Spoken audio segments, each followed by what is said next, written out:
সালামু আলাইকুম। আমি আজকের ভিডিওতে কথা বলবো IELTS রাইটিং টাস্ক 2 এর আর্গুমেন্টেটিভ টপিকের অ্যান্সার কিভাবে লিখতে হয় সেই ব্যাপারটা নিয়ে। এর আগে জানা দরকার আর্গুমেন্ট টপিক আসলে কি। আর্গুমেন্ট টপিক হচ্ছে সেই ধরনের টপিক যেখানে একটা বিষয়ে দুটো মতামত দেয়া থাকে বা দুটো পক্ষের মতামত দেয়া থাকে। এরপর আমাদেরকে দুটো পক্ষের মতামত লিখে আমার নিজেকে বলতে হয় আমি কোন মতের সাথে একমত। একটা এক্সাম্পল দিলে ব্যাপারটা আরেকটু ক্লিয়ার হয়।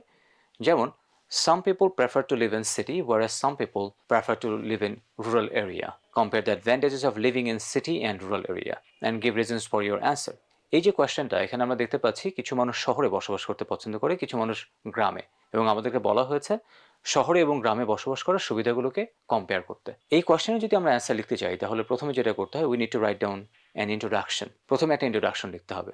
ইন্ট্রোডাকশন লেখার সময় যে ক্লুটা আমরা ফলো করতে পারি সেটা হলো এখানে শহরে বসবাস করা এবং গ্রামে বসবাস করা দুটো ব্যাপার এখানে এসছে।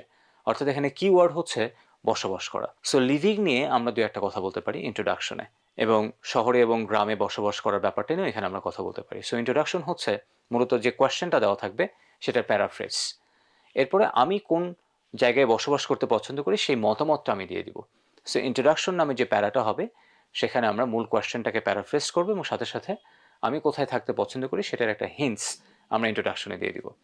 ইন্ট্রোডাকশন লেখার পরে এর পরের যে প্যারাটা আসবে সেই প্যারাতে আসলে আমরা কোন বিষয় নিয়ে কথা বলবো। কোন বিষয় নিয়ে কথা বলবো সেটা বলার আগে আমাদেরকে নির্ধারণ করতে হবে আমরা কোন টপিকটা বা কোন মতের পক্ষে আমরা লিখব। যেমন এখানে কোনো মানুষ শহরে বসবাস করতে পছন্দ করে, কোনো মানুষ গ্রামে। এখন আমি যদি শহরের পক্ষে লিখতে চাই তাহলে ইন্ট্রোডাকশনের পরের প্যারাটাতেই আমি গ্রাম নিয়ে কথা বলবো, যে গ্রামে বসবাস করলে বিভিন্ন রকম সুবিধা পাওয়া যায়, যেমন গ্রামে ফ্রেশ এয়ার পাওয়া যায়, গ্রামে ন্যাচারাল এনভায়রনমেন্ট পাওয়া যায়, গ্রামে ট্রাফিক জ্যাম নেই, গ্রামে লিভিং কস্ট কম, গ্রামের মানুষরা খুব ফ্রেন্ডলি হয়, এক্সট্রোভার্ট হয়। অর্থাৎ আমি প্রথম প্যারাতে সেক্ষেত্রে গ্রামের সুবিধা নিয়ে কথা বলবো। ঠিক এর পরের যে প্যারাটা হবে সেই প্যারাটাতে আমি শহরের কিছু সুবিধা নিয়ে কথা বলবো, যেহেতু আমি শহরের পক্ষে কথা বলবো।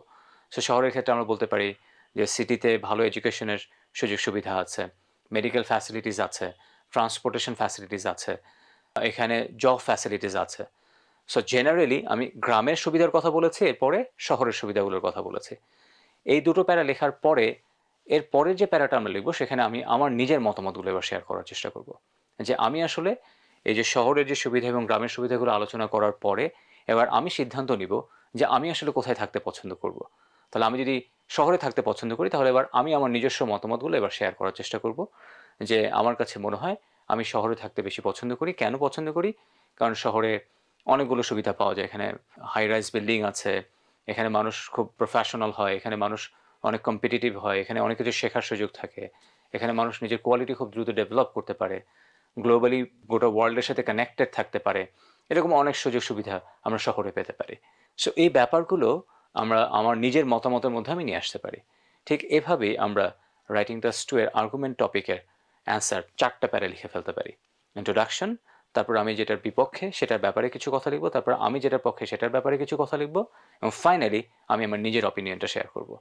And if you follow this structure, trust me, it will help you to get good score in writing task. কেন? কারণ আমাদের দেশে যেটা হয় যে স্টুডেন্টরা অনেক সময় টপিক ওয়াইজ রাইটিংয়ের যে প্যাটার্ন আছে সেটা না জানার কারণে বা না বোঝার কারণে অনেক সময় প্রপার অ্যান্সার দিতে পারে না। So I just suggest you যে যেটাই হোক না কেন you guys need to understand যে এটা কোন ধরনের টপিক এবং এই টপিকের লেখার প্যাটার্নটা কি। এই দুটো জিনিস যদি মাথায় থাকে then you can get a good score in the test. So thank you very much for watching the video. Good bye.